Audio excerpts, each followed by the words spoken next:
Welcome to a Healthy Push podcast. I'm Shannon Jackson, former anxiety sufferer turned adventure mom and anxiety recovery coach. I struggled with anxiety, panic disorder, and agoraphobia for 15 years.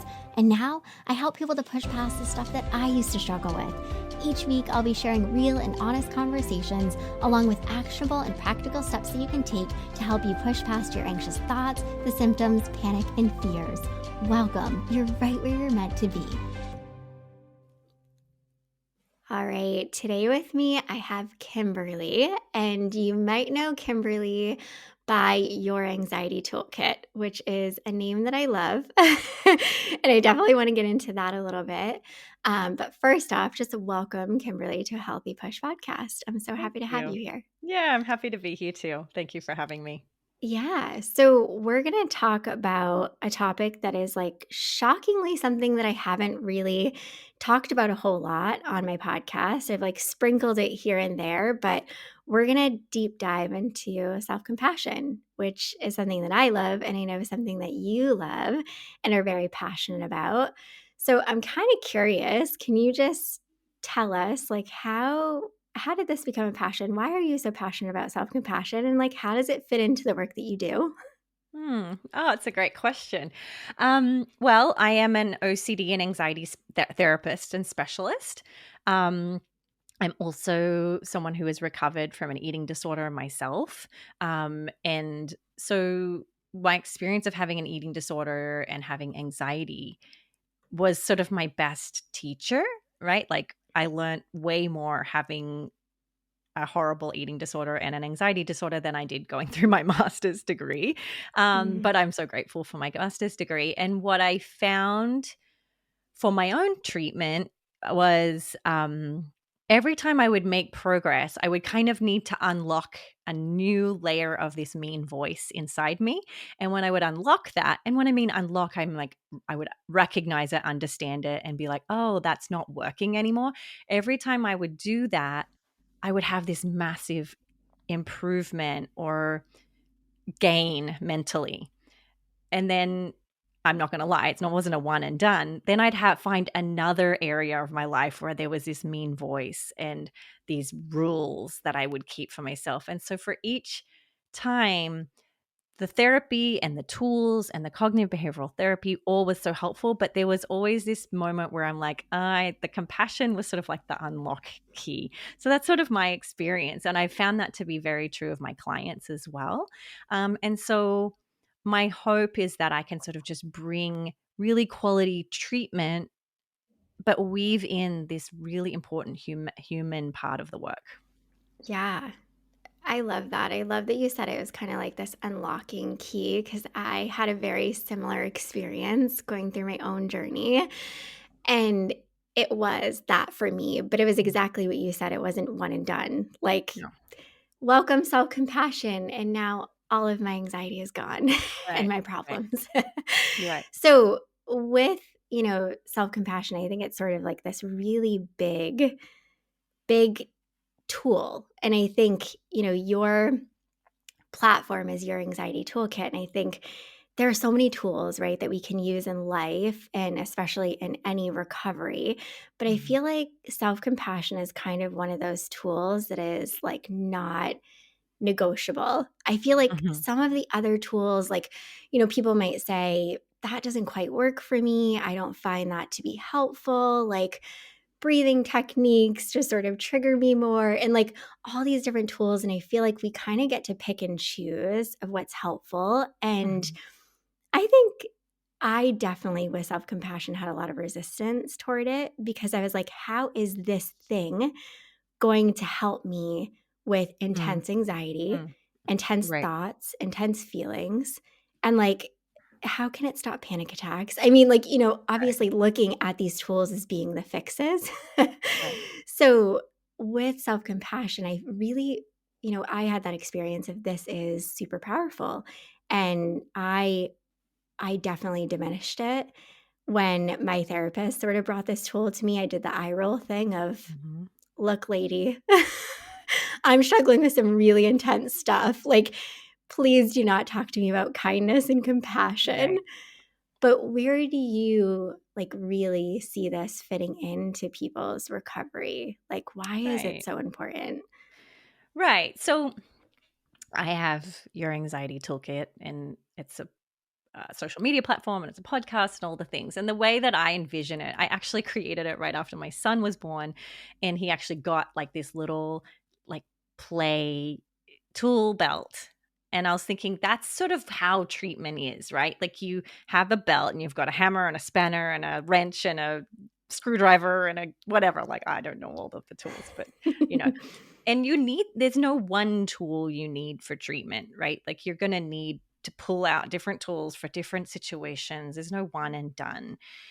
With that being said, there are always clients who I was experienced would go, but that, like you said, that tool doesn't really work for me, or that one I like, but I don't actually know how to do that. That makes no sense to me. And I have found that not only is self compassion a tool in the tool belt, it's also a tool you can use when none of them work, Ooh, right? that's So good. if you're in total fight, flight, freeze, your brain is shut down, you don't even remember the name of tools, and you're like, I don't even know what they are anymore. I'm so panicked.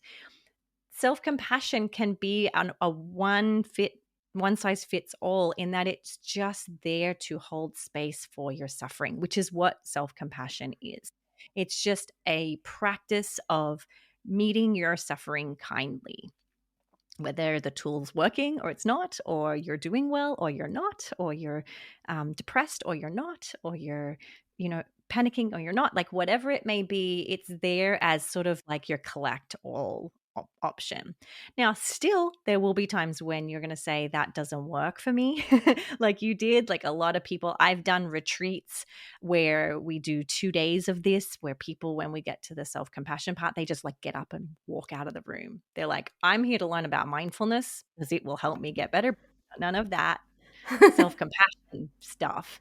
Um, I think that's where we can start to look at, and the way I explain it to my clients is self compassion is sort of like an insurance policy on your treatment, right? Because you will have ups and downs. And if you're able to gently hold space for yourself when you're having a down, um, you're more likely to get up.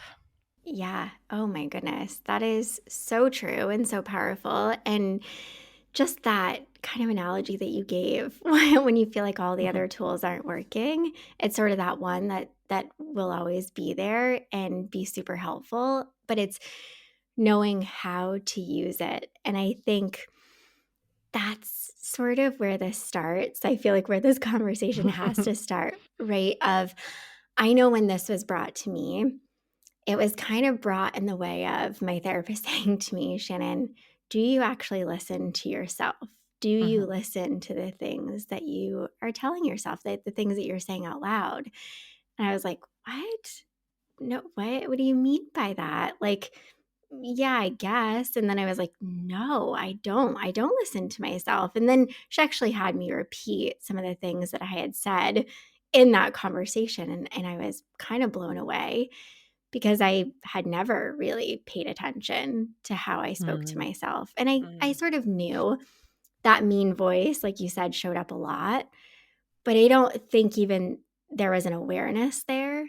But mhm. also then like what what do I do with that? Like how do I sort of combat that? What does that even look like? Yeah. Well, I think first what we can do is look at the physiology and the way that this is me, there's no science backed what I'm about to tell you, but this is the way I conceptualize it. Um, I think of the voice as like this coach that we have in our brain. And the coach is there to motivate us, to keep us going, sort of to tell us to slow down if we're going too fast. It's sort of it's a part of the system in our brain that gets us to do stuff or not do stuff. If you think back to when you were maybe in high school, when you have that really mean coach and he's like, "You loser, why did you do that?" That as you hear, as even as you're listening, you probably felt a sense of anxiety show up in your body just with that.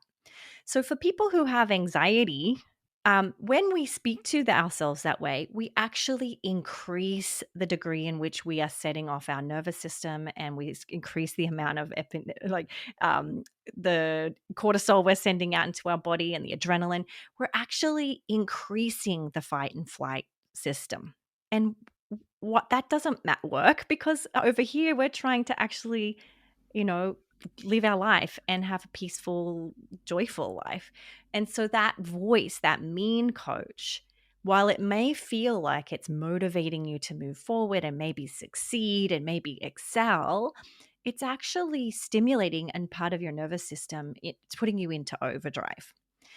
What I prefer to do is call it a kind coach. So maybe if you have, some of us didn't have a kind coach in our lives, but a kind coach is somebody who knows our strengths and uses our strengths to encourage us and move towards hard things.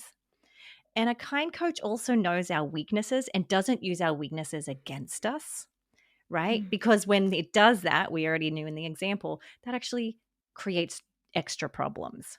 So the kind coach is, some people think that self-compassion, one of the myths of self-compassion is like, if I start speaking kindly, I'll like become a slob and lazy and like a rollover, and I'll never stand up for myself and I'll never get out of bed.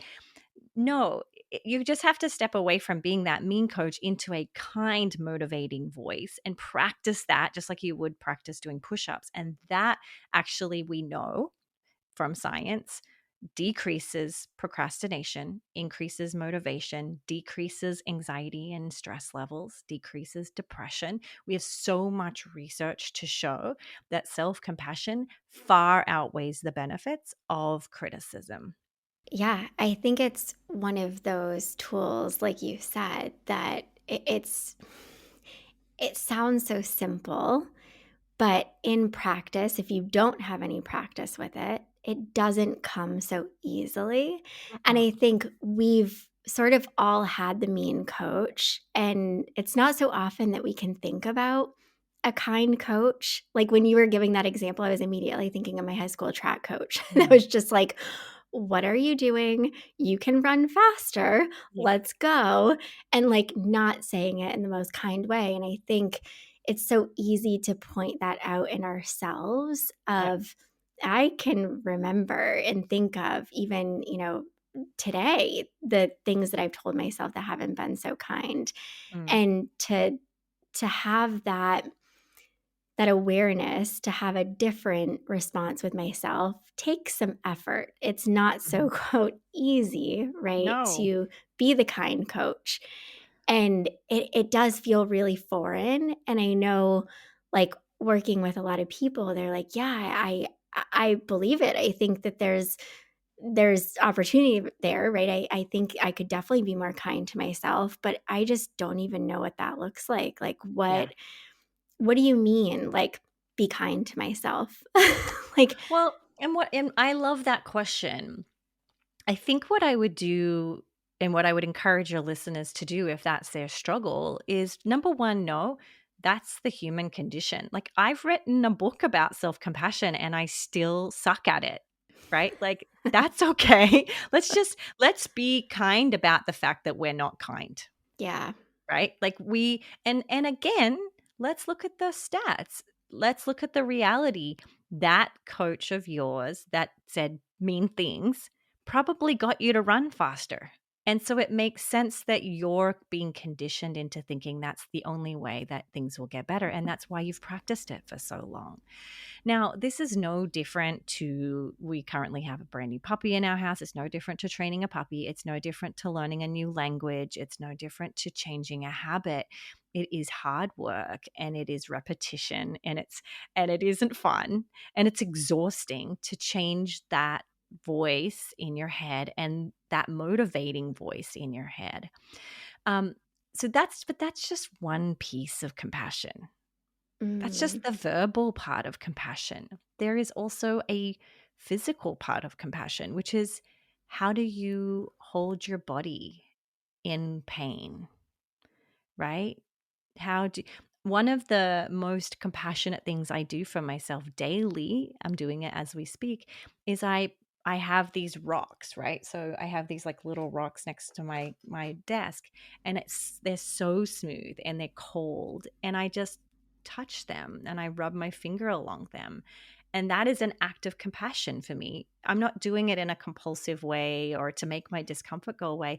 It's just soothing and lovely, right? And that is an act of compassion. Compassion can also be physical in the way that you're just doing nice things, right? Like I often will ask, one of the first questions I ask my patients is, how do you withhold pleasure from yourself? Yeah, something that I think so many of us are good at. Right. Nearly every time they'll share with me, I don't buy the nice toilet paper because I don't feel like I deserve it. Or I bought myself the supermarket birthday cake this year instead of buying the cake from the place I love the place from. And that's okay. I understand, we're talking about some of these things about money, but they'll sometimes say, I don't rest when I'm tired. Hmm. These are acts of compassion, right? So if you're really, again, we have a tool belt. There are tools of compassion. You don't have to use the kind coach. You could just use, for me, when I started, it was, and this is what I say to anybody, if you're new to self compassion, remember that self compassion is not self love. It's not like, I love myself. You're beautiful. You're the best. It's not that. It can be, but sometimes it's just respect. The Yeah. first step of self compassion is self respect. I'm no longer going to engage with people who treat me poorly, as an example. Or a big one as a clinician is, I'm not going to engage in behaviors that actually keep me unwell. Mm, That's an act of compassion, yeah. I'm right? so glad that I knew you were going to bring so much insight to this, right? Because I think we all think of self compassion and it being that just give yourself a bunch of kind messages, like be super supportive of yourself. And that's all it is. And there's so many layers. And I think that's why I love self compassion so much, is because it helps you to really look at all of the ways in which you're not being so supportive of yourself and how Mhm, can I be more supportive? And I love that you mentioned rest because I think that's one that we're all pretty good at, like withholding mhm, things because we think that maybe it's helping us somehow, like you mhm, said, or it's more effective. It'll be more effective if I just keep going, if I just keep mhm, pushing myself, if I just keep doing all the things and like trying to find the tool or getting better at practicing all the tools. Like if I just do more, then I'm going to get mhm. better. I'm going to feel better. Right. And something like I'm glad you said, self compassion is something that you wrote a book about and you're not so great at it. And I think that is the very human aspect of all of us, that it is something that I literally have to practice and have practiced for years every day because Mhm, it is a constant checking in. Okay, maybe I could be a bit gentler with myself. And a big thing is slowing down and not trying to do all the things, mhm, knowing how that makes me feel. It isn't just talk related. It is a lot of it is physical.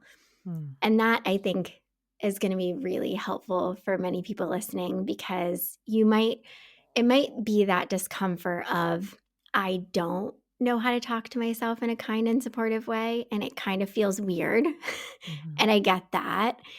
And there's also this, it is really feels really weird and uncomfortable to give myself support.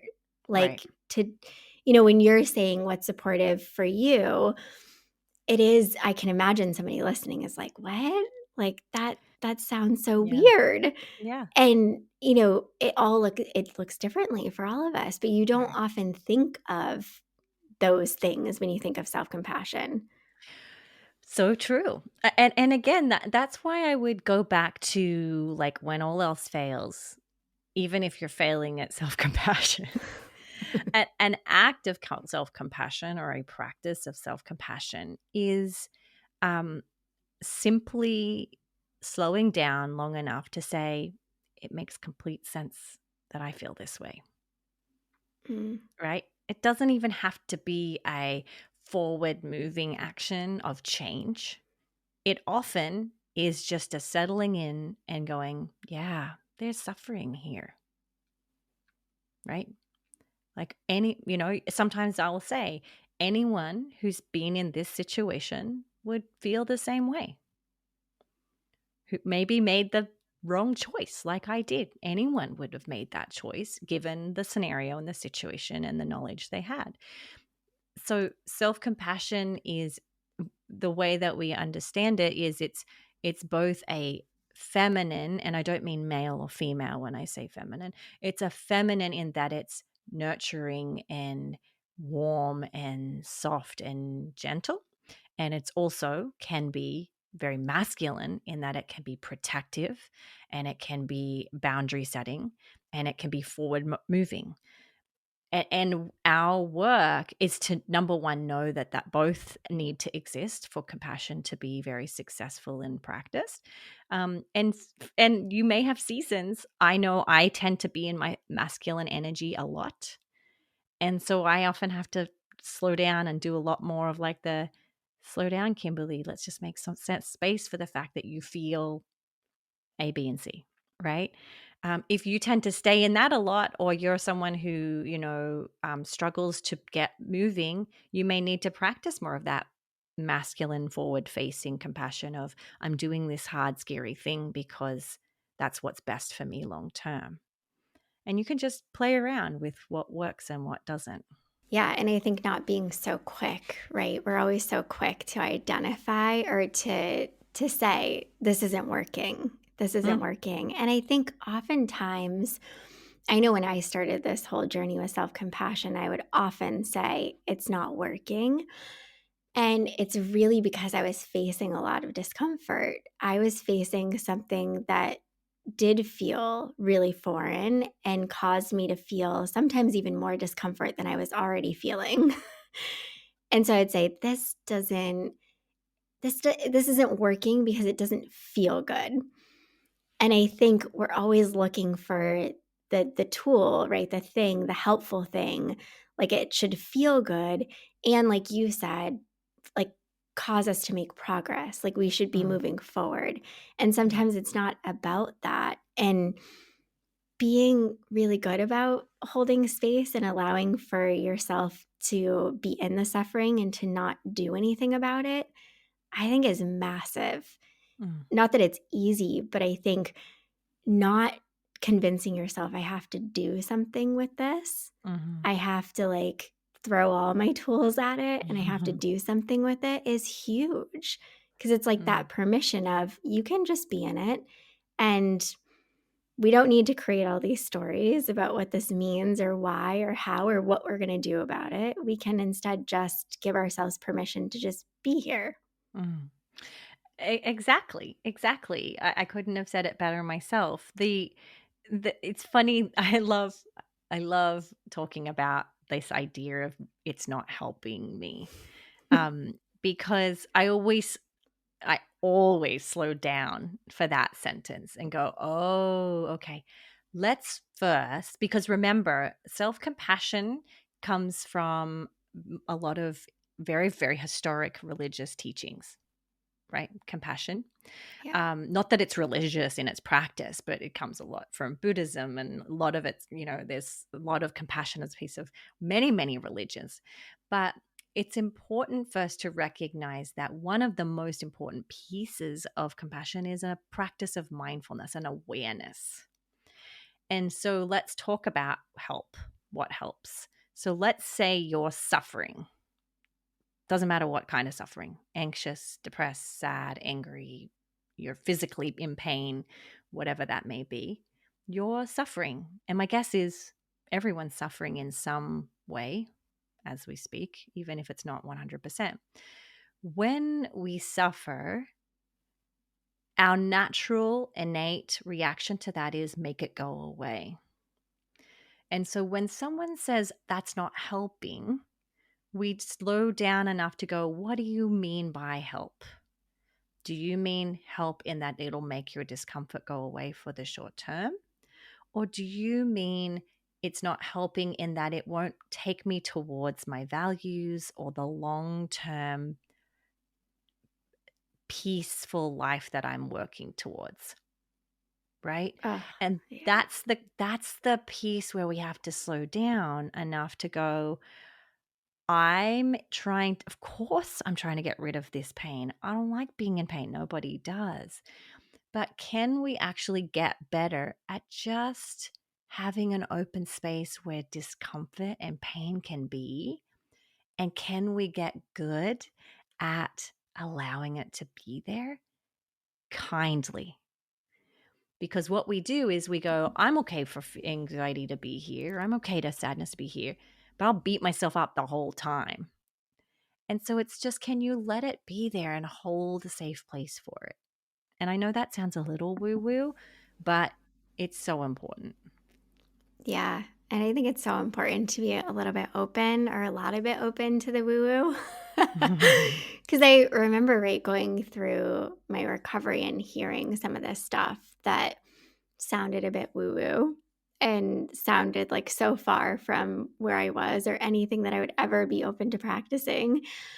But it opened so many Mm, like layers and just so many insights and helpful like tools for me to then use. I want to go back to because you said something really cool that oftentimes we're kind of saying this, it's not working because it's not giving us that quick relief that I want to just feel better. I don't want to feel this way anymore. mm, But the second part that you said that I love and is so important is this other path that might be a little bit tougher and a bit more uncomfortable is actually leading me toward something that's important to me, mhm, toward my values. And I think that's kind of something a big, like, kind of you stick that self compassion key in and you, like, jiggle it around a little bit and it, like, really breaks through. And it's like, it's that door is opening and it's leading you to something that, sure, is going to be uncomfortable, but leading you to opportunity, leading you to really mm. good stuff, things that are really important to you, things that you want, long-term things. Right. Like that is such a unique, cool part, I think, of self-compassion is Mhm. it's not you're not going to get that quick. No. Like and oftentimes with many of the tools, right? It's not this quick, we all want that as humans. I want to Right. feel better. I don't want to feel uncomfortable. Like please make it better right Right. now. Right. Right. I think as a mom, um, I've had to practice this a lot recently in that we get set in our ways on how we want things to go. Like, I want this to happen and then this to happen and this to happen, and then we can all live a happy life. And everyone should just get on board with what I want. Right? And I remember sometimes we lose track of the fact that that's not working. Mm, My plan isn't working. The plan of running away from fear doesn't work. It works short term, but it doesn't work long term. It actually makes the fear worse in the long term. And took my husband sitting me down and I'm like, "No, if we just do A, B, and C, everyone gets to be happy." And he's like, "Kimberly, it's not working." yeah. Right? It's not working, hun. Like we got to find another strategy, and it's going to mean that you're going to have to feel uncomfortable, and it's might feel a bit of pain. You might feel a bit of like that. It might feel, and I'm using that in air quotes. It might feel wrong, but what you're doing, what feels right, isn't working. And Yeah. that's so important for this. The golden question of self compassion is, what do you need? Mm, Right? That's the question. But for folks who have anxiety, myself included, I always add little section to the end, which is, what do you need that is within your control? Right? Because when we're anxious, we're like, what do I need? I need this anxiety to go away. Like, I need everyone to just stop bugging me or whatever it might be. And that is the question that you can ask yourself. yeah. I think that's so good. So good. Like, what do I need that's within my control? And a huge aha moment that I had was I always have control of how I talk to myself Mm, and whether or not I ask for support. And Right. whether or not I check in with myself and ask myself what I need, and I only have control of whether or not I am going to take the uncomfortable action of giving that to myself. Because oftentimes it was because that voice was saying, but maybe you don't deserve that. Mm.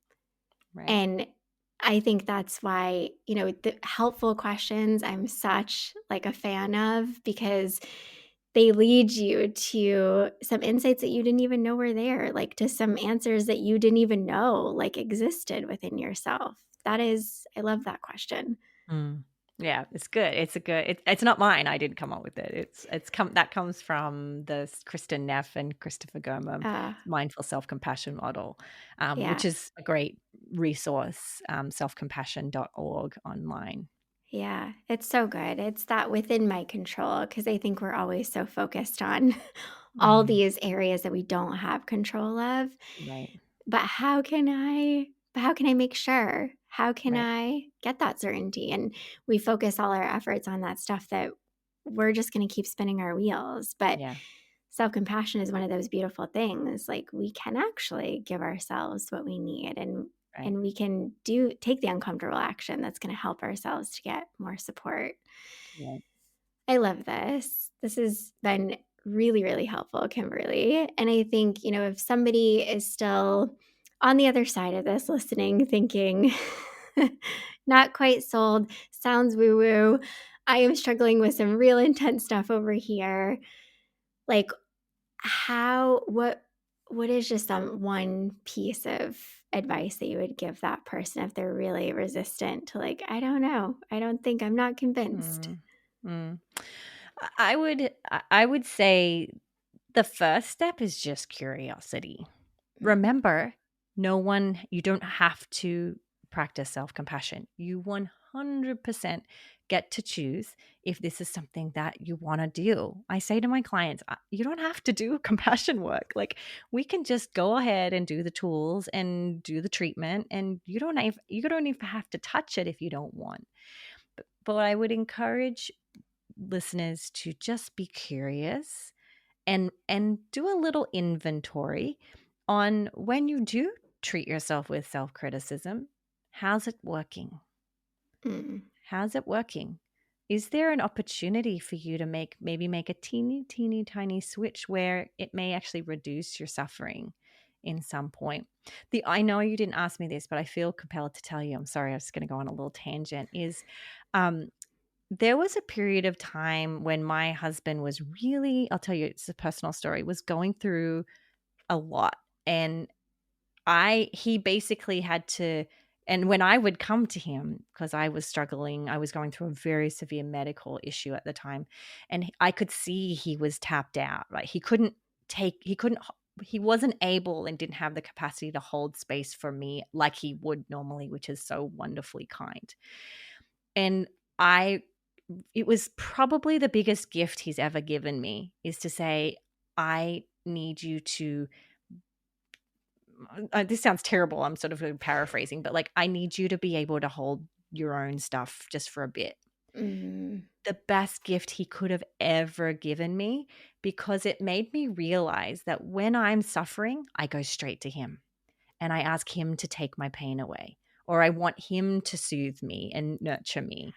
And that small, short period of time was like an exposure to where I had to be the first line of defense. When I was suffering, it had to be me.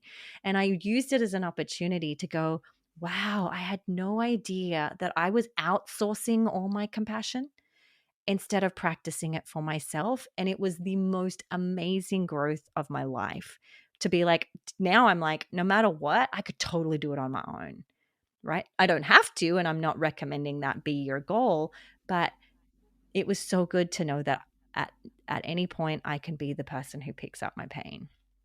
ugh, so good. So Yeah, good. sorry, I that was a love that. tangent, but I wanted to share No. it.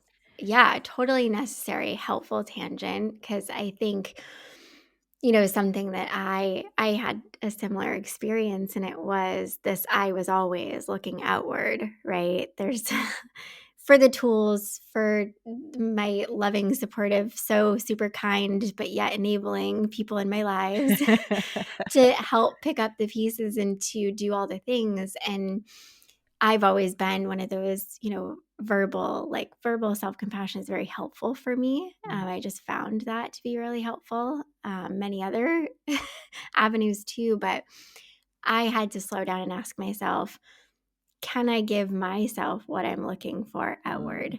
mm. And so often I could, but it was, quote, easier, right? Yes. To get Yes. that outside of myself. Yep. But I didn't allow myself to build that strength, that capability, that knowing, that belief Mhm. in myself, because I Right. was always just looking externally. And Mhm. it is such a gift when somebody, I wish kind of looking back, I say, I wish somebody kind of would have said that to me earlier in my journey. Mhm. I'm like, hey, Shannon, I love you, but no. No.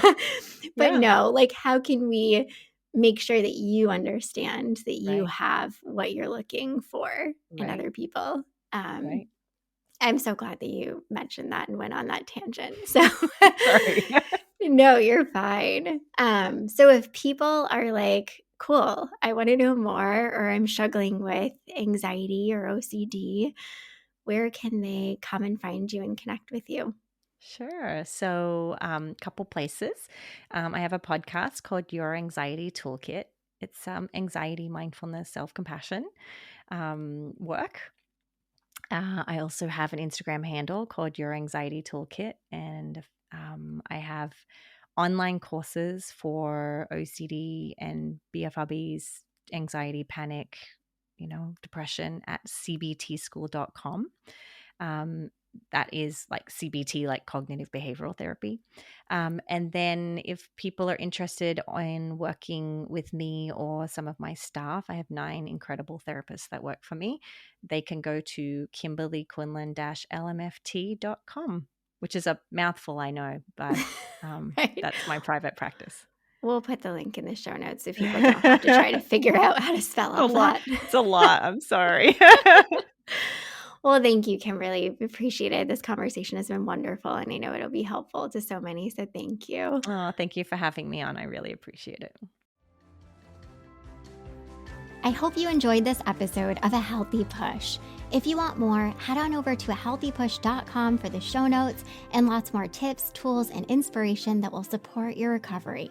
And if you're hoping for me to cover a certain topic, be sure to join my Instagram community at A Healthy Push and let me know in the comments what you want to hear next.